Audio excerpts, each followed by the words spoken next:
They tied their boats to my dock like it was public property, like I didn't exist, like the quiet little stretch of lake I paid for every year was just another open spot on their weekend map. And for a while, I let it happen. Until the day one of them waved at me like I worked for him, and something in me just snapped. I live at the far end of a gravel road most people don't even know is there, the kind that disappears into trees before you're sure you're still allowed to be on it.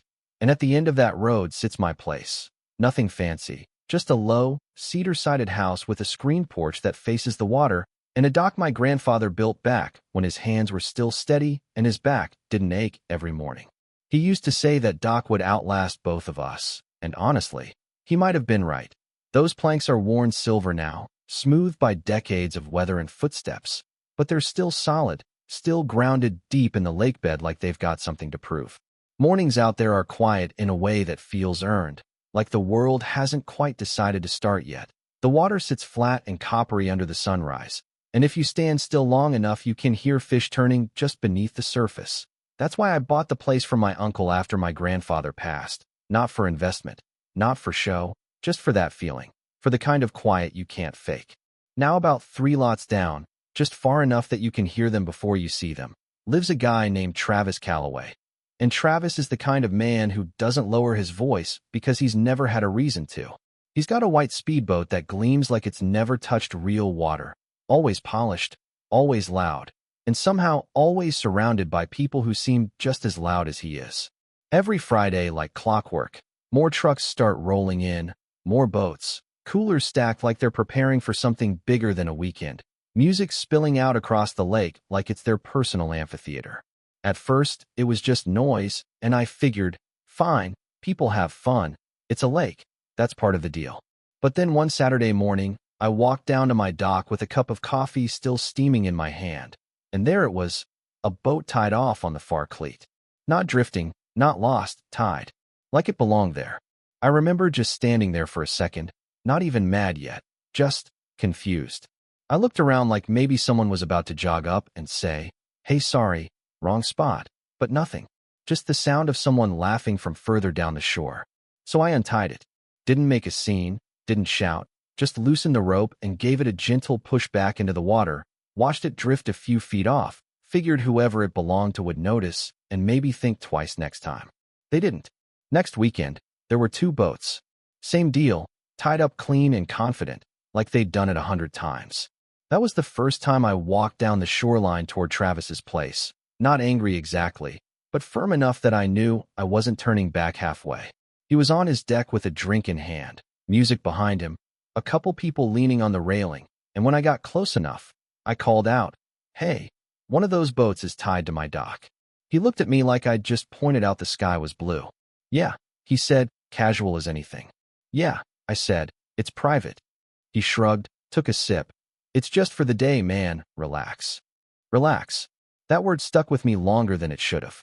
I stood there another second, waiting for something else, an apology, a question, anything that suggested he understood what I was saying, but he just turned back to his friends like the conversation had already ended. So I walked back.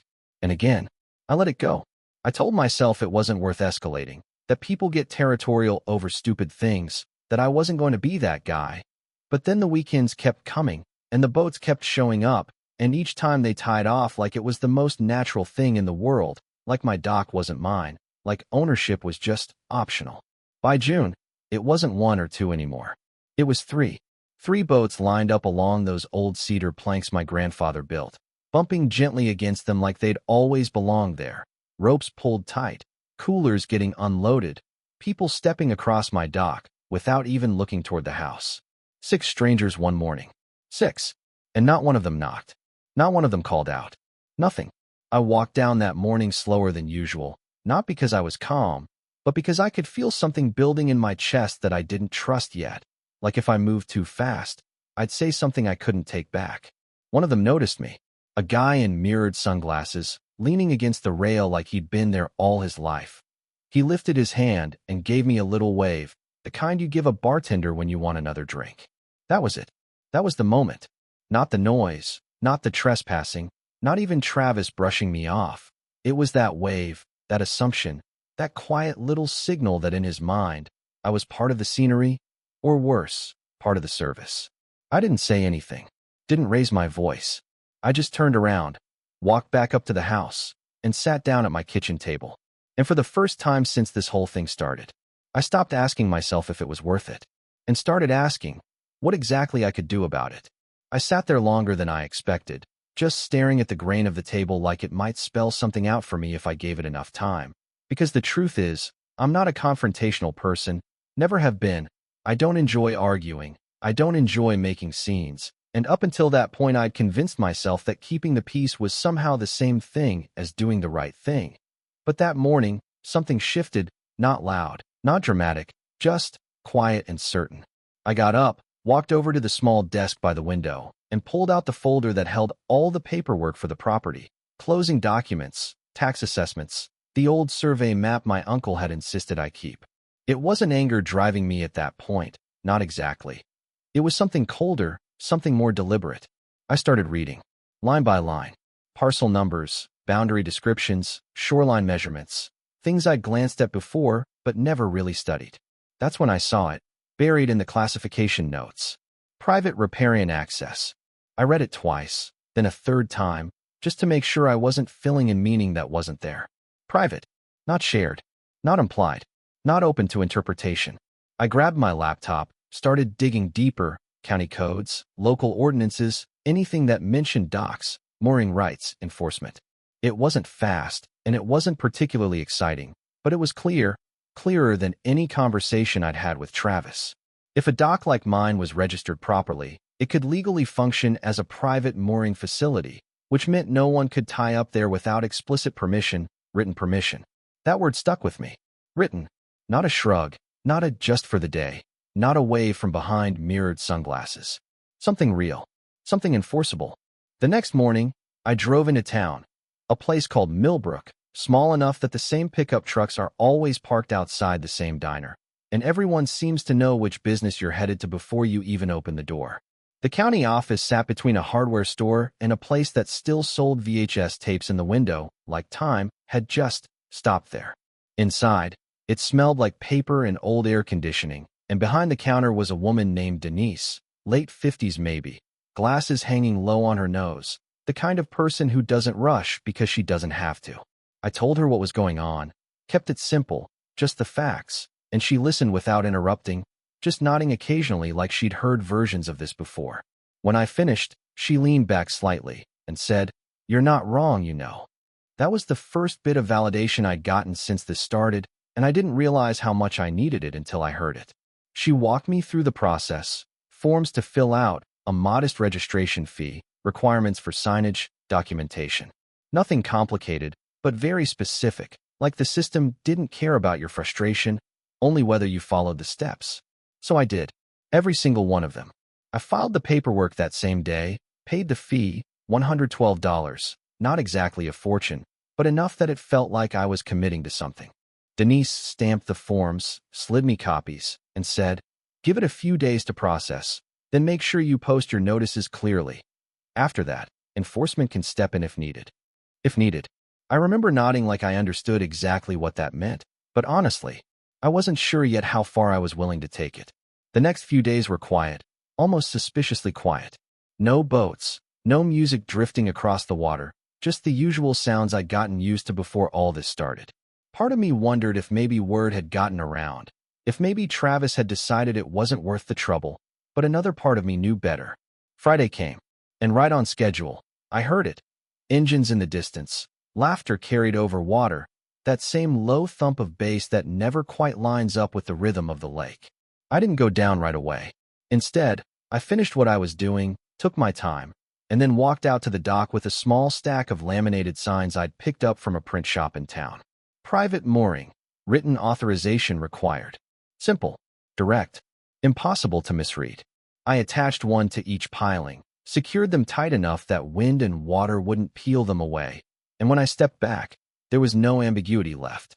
This wasn't a misunderstanding anymore. This was a line. That afternoon, I saw them arrive. 3 boats again. Same pattern, same confidence. They slowed as they approached, and for just a second, I thought maybe they'd hesitate. Maybe the signs would do their job without anything else needing to happen. They didn't. One by one, they tied off. Like the signs were decorations. Like none of it applied to them. I watched from the porch, not hiding, not confronting, just observing. There's something revealing about the way people behave when they think nothing will come of it. That night, I made the call. The county harbormaster's office picked up after a few rings, a man on the other end with a voice that sounded like it had spent years giving the same instructions over and over again. I explained the situation, referenced my registration, gave him the details, dates, number of vessels. He asked one question. Do you have posted notice? Yes, I said. Clearly visible? Yes. There was a pause, the kind where you can almost hear someone deciding how seriously to take you. All right, he said finally, we'll log it. That was it. No promises. No urgency. Just logged. Day 1 passed. Boat still there. Day 2, same thing. I called again, not angry, just consistent, repeated the report, added timestamps, details. This time, the tone shifted slightly. Not much, but enough that I could tell the situation had moved from noted to pending. And then came day 3. It was early, earlier than they usually showed up, the lake still flat, the air cool enough that you could see your breath if you stood still long enough, and out in the distance, I saw it. A county enforcement vessel. Not fast, not loud, just steady. It cut across the water in a straight line toward my dock like it had done this 100 times before. No drama, no flashing lights, just quiet authority. I stepped out onto the porch and leaned against the frame, arms crossed, not smiling, not frowning, just watching. They arrived around 8. By then, a couple of the boat owners were already awake, moving slower than they had the night before, confusion written all over their faces as the officers started talking to them. I couldn't hear every word, but I didn't need to. Body language tells you enough. Hands going up in disbelief. Heads shaking. Phones coming out. And then, around 9:15, the ropes came off. One boat at a time. Hooked, secured, and towed away. No shouting. No negotiation. Just process. Efficient. Final. I stood there the entire time, not moving, not stepping in, not adding anything to the scene, because at that point, it wasn't about me anymore. It was about the fact that, for once, the line I'd drawn actually held. And as those boats disappeared across the lake, getting smaller against the morning light, I realized something I hadn't expected. I didn't feel angry. I didn't feel triumphant. I just felt settled, like something that had been out of place was finally where it was supposed to be. But I also knew this wasn't the end of it. Because people like Travis don't just let things go, not without saying something. And sure enough, that evening, right as the sun started dipping low and the light turned that same copper color I'd always loved, I heard footsteps on the gravel. I didn't have to look to know it was him. There's a certain way some people walk when they're already in the middle of an argument in their head, like every step is just building momentum for whatever they're about to say. And when I opened the screen door, there he was, Travis Calloway, sunburned across the nose and cheeks, polo shirt stretched a little too tight, that yacht club logo sitting on his chest like it meant something out here. He didn't start with hello. Real nice move, he said, already halfway up the steps, voice tight, controlled in that way that usually means it won't stay that way for long, having people's boats towed like that. I leaned against the door frame, not blocking him, not inviting him either, just there. They were tied to my dock, I said. He let out a short laugh, sharp and dismissive. Oh, come on, man, it's a lake. People tie up, that's how it works. Not on private mooring, I said, and my voice surprised me a little, steady, even, like I'd rehearsed it even though I hadn't. That word again, private. He shook his head, pacing once across the small patch of gravel like he needed movement to keep the conversation going his way. You could have just talked to me. I almost smiled at that, not because it was funny, but because of how easily he said it, like the last conversation we hadn't ended with him telling me to relax. I did, I said. You told me it was just for the day. He stopped pacing.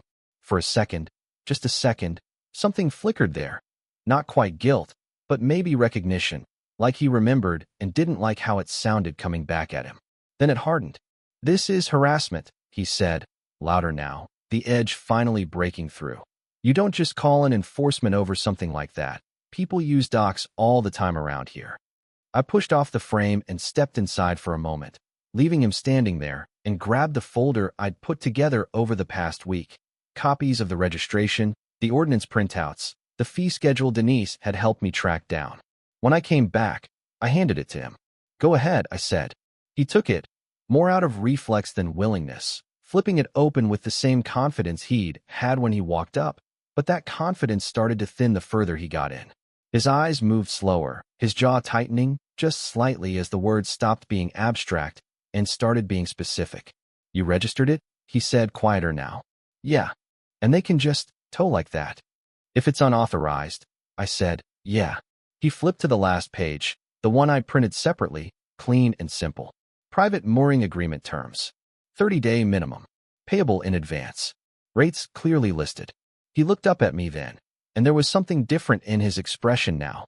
Not friendly, not even respectful exactly, but recalibrated. "You're charging?" he said. "I'm offering," I corrected, "under my terms." He stared at me for a long second, like he was trying to decide if I was serious or just pushing back for the sake of it. And then he laughed again, but it didn't land the same way it had before. "You're unbelievable," he said, shaking his head, handing the papers back like they weighed more than he expected. "You really went all in on this, huh?" I didn't answer right away, because the truth was, I hadn't thought of it as going all in. I'd thought of it as drawing a line. But I could see how, from where he was standing, it probably looked like escalation. "Doc's mine," I said finally. "Always was."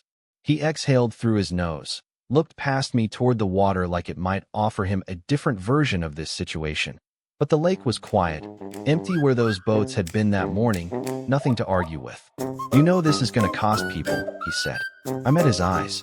It already did. That landed. You could see it. Not just the money, though I'm sure that was part of it. For $100 per boat, plus storage wasn't nothing. But the inconvenience, the disruption, the fact that for once, things hadn't gone the easy way. He nodded once, slow, like he was filing that away somewhere. "All right," he said after a moment, tone flatter now, less heat, more calculation. "I'll talk to the guys." I gave a small shrug. "Up to you." He lingered another second, like there was something else he wanted to say, maybe something sharper, something that would rebalance things in his favor. But whatever it was, he let it go.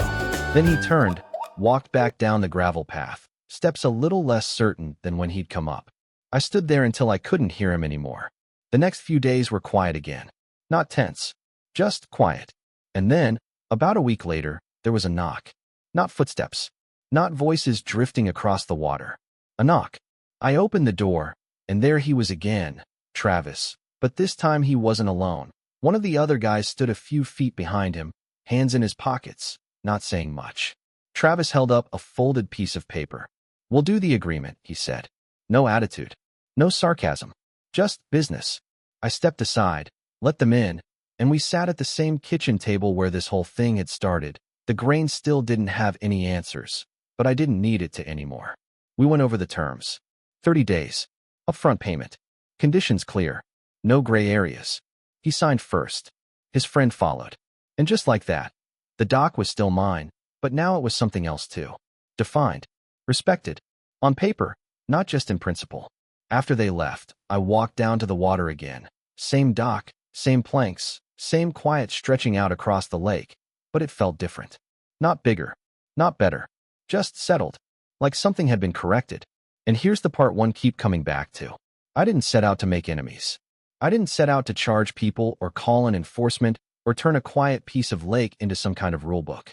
I just wanted what was already mine to actually be mine. And maybe that's where it gets complicated.